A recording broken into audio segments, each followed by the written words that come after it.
প্ৰকৃতি তুমি অনন্য, তুমি সুন্দৰ, তুমি জীৱন, ভৱিষ্যত আমাৰ।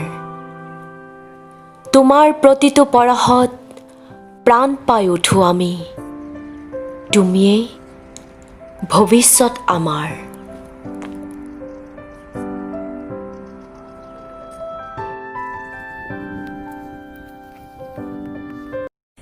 নমস্কাৰ, মই শাশ্বতীয়ে কৈ আছোঁ ইউৰোপৰ এস্তোনিয়াৰ পৰা। আশা কৰোঁ সকলো ভালে আছে। পুনৰ এটা নতুন ভিডিঅ' লৈ আজি আপোনালোকৰ মাজলৈ আহিছোঁ। আৰু আজি যিটো ভিডিঅ' লৈ আহিছোঁ মোৰ ইউটিউব ছিৰিজ দ্য আনচাং হিৰ'জৰ কাৰণে। সকলোৱে দিহিং পাটকাইৰ কথা শুনি আছে। আমি সেই দিহিং পাটকাইক ৰক্ষা কৰিব লাগে, নহয় জানো? প্ৰকৃতিৰ যি আপুৰুগীয়া সম্পদ আমি অজানিতেনো কিয় নষ্ট হৈ যাবলৈ দিওঁ? অকল দিহিং পাটকাই বুলিয়ে নহয়, আমাৰ চাৰিওফালে থকা প্ৰকৃতিক আমি ৰক্ষা কৰিব লাগে। আমি যদি ৰক্ষা নকৰোঁ, আমাৰ পিছৰ প্ৰজন্মই কি কৰিব?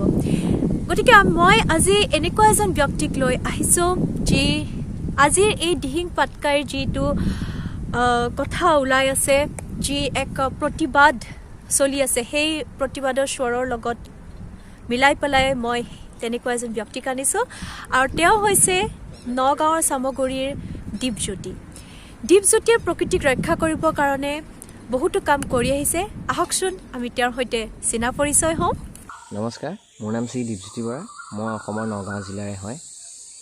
মই নিজকে এজন প্ৰকৃত মানুহ হিচাপে প্ৰতিষ্ঠা কৰিবলৈহে ভাল পাওঁ। কাৰণ পৃথিৱীখনত জন্ম লৈছে যেতিয়া নিজৰ স্বাৰ্থখিনিৰ কথা পাহৰি বা নিজৰ যিখিনি স্বাৰ্থ, নিজৰ কৰ্মখিনি, সেইখিনিৰ বাদে যিখিনি সময় আমি উলিয়াব পাৰোঁ বা যিখিনি সময় আমাৰ মিলে, সেই সময়খিনিত যদি আমি প্ৰকৃতিৰ বা বেলেগ আৰ্তজনৰ বা কিছুমান জীৱ জন্তু বা তেনেকুৱা গোটেই পৃথিৱীখনৰ কথা ভাবিব পৰাটোহে মই প্ৰকৃত মানুহ বুলি বিবেচনা কৰোঁ।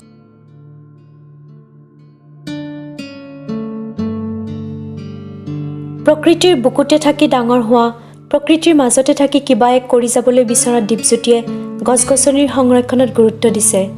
চৰাই-চিৰিকটি আৰু জীৱ-জন্তুবোৰক মৰমেৰে আঁকোৱালি লৈছে। ইতিমধ্যে দীপজ্যোতিয়ে বহুতো গছ-গছনি সংৰক্ষণ কৰিছে, গছপুলি ৰুইছে আৰু আনকো উপহাৰ দিছে।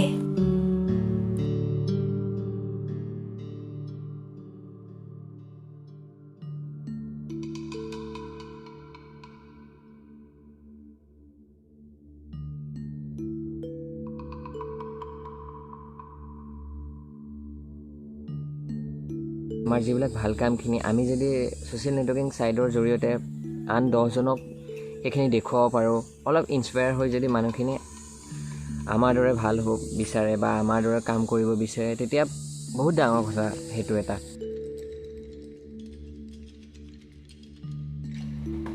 চৰাই-চিৰিকটিয়ে যাতে পানী বিচাৰি, আহাৰ বিচাৰি কষ্ট পাব লগা নহয়, তাৰ বাবে নিজেই বাঁহৰ খাং প্ৰস্তুত কৰি এইদৰে গছৰ বুকুত বান্ধি ৰাখিছে। চৰাই-চিৰিকটিয়ে আঘাত পালে নিজেই যতন লৈছে আৰু বনত পুনৰ এৰি দিছে। সিদিনাখন এটা জহামালো উদ্ধাৰ কৰিছিল। শিশুসকলৰ মাজত প্ৰকৃতিৰ সজাগতা বৃদ্ধি কৰিবৰ বাবে লকডাউনৰ সময়ছোৱাতে ৰচনা প্ৰতিযোগিতা আৰু চিত্ৰাংকন প্ৰতিযোগিতাৰো আয়োজন কৰিছিল। দীপজ্যোতিয়ে যি কৰি আহিছে, সঁচাকৈয়ে ই শলাগ ল'বলগীয়া। আজি মনত পৰিছে প্ৰকৃতিবিদ পদ্মশ্ৰী যাদৱ পায়েঙৰ কথা। দীপজ্যোতিও যেন তেওঁৰ পথৰে পথচাৰী। দীপজ্যোতিও প্ৰকৃতিৰ ৰক্ষাৰ এক অতন্ত্ৰ প্ৰহৰী। ড্ৰিম প্ৰজেক্ট বুলি কয়, মানে মোৰ যিটো সপোন, সেই সপোনটো পূৰা কৰিবলৈ মই যিমানখিনি পাৰোঁ চেষ্টা কৰি আছোঁ। হয়তো আপোনালোকৰ আশীৰ্বাদ থাকিলে, ভগৱানৰ আশীৰ্বাদ থাকিলে মই কৰিব পাৰিম। আৰু মোৰ ড্ৰিম প্ৰজেক্টটো হৈছে আপোনাৰ এখন অনাথ আশ্ৰম, মোৰ নিজা এখন অনাথ আশ্ৰম হ'ব আৰু এখন এনিমেল ৰেস্কিউ হ'ব। তাত মানে অনাথ আশ্ৰমখনত যিখিনি ল'ৰা ছোৱালীৰ ঘৰ নাই, পঢ়িব বিচাৰে, সেই ল'ৰা ছোৱালীখিনিক তাত থাকিব পাৰিব। তেওঁলোকৰ উপযুক্ত শিক্ষা দি এজন ভাল মানুহ হিচাপে, ভাল প্ৰকৃতিপ্ৰেমী হিচাপে, এজন ভাল প্ৰকৃত মানুহ হিচাপে গঢ়ি তুলিবলৈ মই যিমানখিনি পাৰোঁ চেষ্টা কৰিম। আৰু দ্বিতীয়তে যিটো এনিমেল ৰেস্কিউ হ'ব, তাত জীৱ জন্তু, বিভিন্ন সৰীসৃপ বা চৰাই যিমানখিনি পাৰোঁ গোটেইখিনিকে, যেতিয়া তেওঁলোক কিবা আঘাতপ্ৰাপ্ত হয় বা এনেকুৱা কিছুমান পৰিস্থিতি, দুৰ্ঘটনা হয়, সিহঁতক মানে তাত আনি পেলাই ভাল কৰি পেলাই আকৌ প্ৰকৃতিৰ মাজত এৰি দিবলৈ মই সক্ষম হ'ম বুলি মই নিজকে বিশ্বাস কৰোঁ। গতিকে সকলোৰে সহযোগিতা লাগিব এইখিনি ক্ষেত্ৰত।